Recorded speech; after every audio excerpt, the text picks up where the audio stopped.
आदिवासी आदिवासी लड़ेंगे जीतेंगे लड़ेंगे जीतेंगे कांग्रेस जिंदाबाद कांग्रेस जिंदाबाद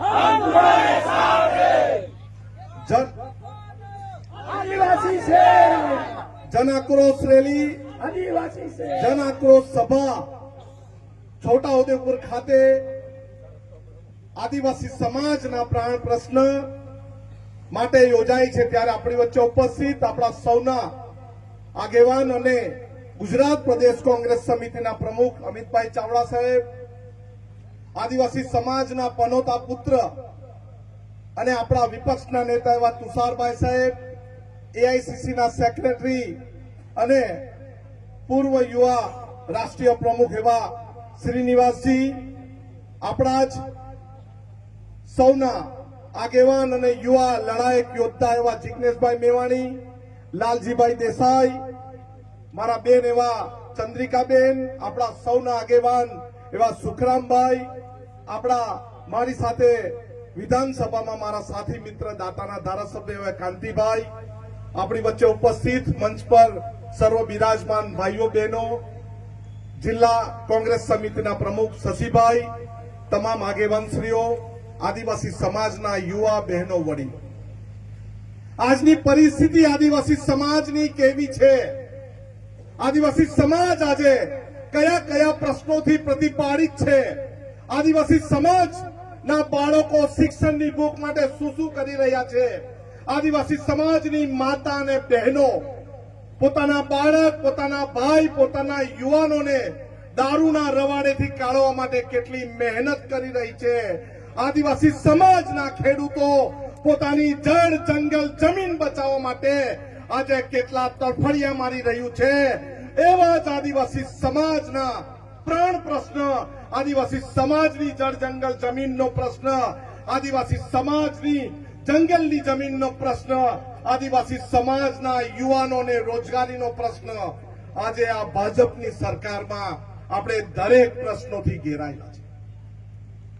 છોટાઉદેપુરનો પ્રશ્ન હોય, દાહોદનો પ્રશ્ન હોય, ડાંગનો પ્રશ્ન હોય, નવસારીનો પ્રશ્ન હોય, તાપીનો પ્રશ્ન હોય, સુરત ગ્રામ્યનો પ્રશ્ન હોય કે આખા અંબાજીથી ઉમરગામ વિસ્તારના આદિવાસી સમાજનો સૌથી સળગતો પ્રશ્ન હોય કે આ ભાજપની સરકાર ઉદ્યોગોને જે જમીન આપી રહી છે, મફતમાં જે લાણી કરી રહી છે, એ જમીન આપણી બચાવવાની છે, એ આપણો સૌથી મોટો પ્રાણ પ્રશ્ન છે કે નહીં? પ્રશ્ન આપણો સૌથી મોટો પ્રશ્ન બાપ દાદા અને વડીલોએ આપેલી જમીન, આપણો સૌથી મોટો પ્રશ્ન સ્વર્ગીય ઇન્દિરાજી આપણને ગણોત્તરામાં આપેલી જમીન, આપણને ખેડૂત બનાવેલી જમીન, અને આ ભાજપની ચોર લુચ્ચી સરકાર અત્યારે આપણી જમીન ચોરવાના ઈરાદામાં.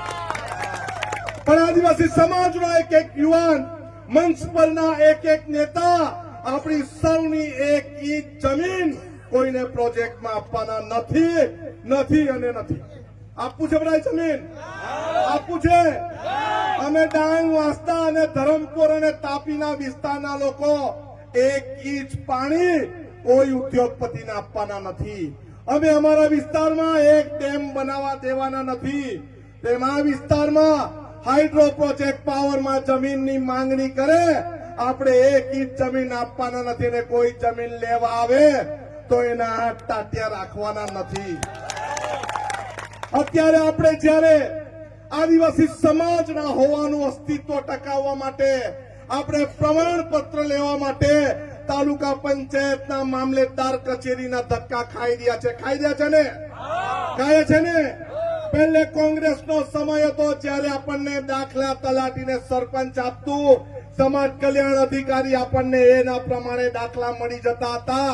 આ ચોર, લુચ્ચી, અનામત વિરોધી, આદિવાસી વિરોધી સરકાર આપણી પાસે 16 જેટલા પ્રમાણપત્ર માંગે છે, ત્યારે એક પ્રમાણપત્ર આપે છે અને એવો મામલતદાર પ્રમાણપત્ર આપે છે ને એના દાદાનું એને નામ નથી ખબર, અને આપણી પાસે 5 પેઢીના પુરાવા માંગે છે. 5 પેઢીના. આપણી પાસે આ સરકાર 30 વર્ષથી જળ, જંગલ, જમીન, ખનીજ લૂંટે અને હવે આપણી પાસે અનામતનો દાખલો લૂંટે છે પણ અત્યારે આપણે સરકારને ચેતવણી આપીએ છીએ, જો અમને પ્રમાણપત્ર સરળતાથી નહીં મળશે તો આદિવાસી વિસ્તારમાં નેપાળ વાળી થતા વાર નથી લાગવાની. તમને તમારા ઘર સહિત, તમને પોટલા સહિત તમને સીધા અહીંથી વિસ્થાપિત અમે કરવાની તૈયારી રાખીએ છે ને? આ નારંગી ગેંગના ચોર લોકોને આપણા ગામમાં ઘૂસવા દેવાના નથી. અને ઘૂસે, આપણા વિસ્તારમાં ઘૂસે તો કિલોલ કાઢવાની અને તીર કામઠા કાઢવાની તૈયારી રાખશો ને? રાખશો ને? આપણે તીર કામઠાથી એ લોકોને બતાવવાનું છે, આદિવાસી સમાજ જ્યારે પોતાની જાતિ પર આવે છે ત્યારે તમારી લંગોટ કાઢી લેતા અમે ડરવાના નથી.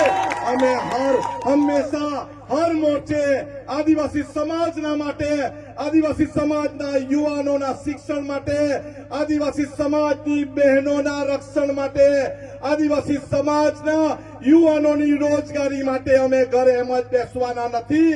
અમે આ વખતે તાલુકા અને જિલ્લામાં તમને જવાબ આપી દેશું અને ભાજપને ઘર બેસતો કરી દેશું, નારંગી ગેંગને ઘર બેસતી કરી દેશું.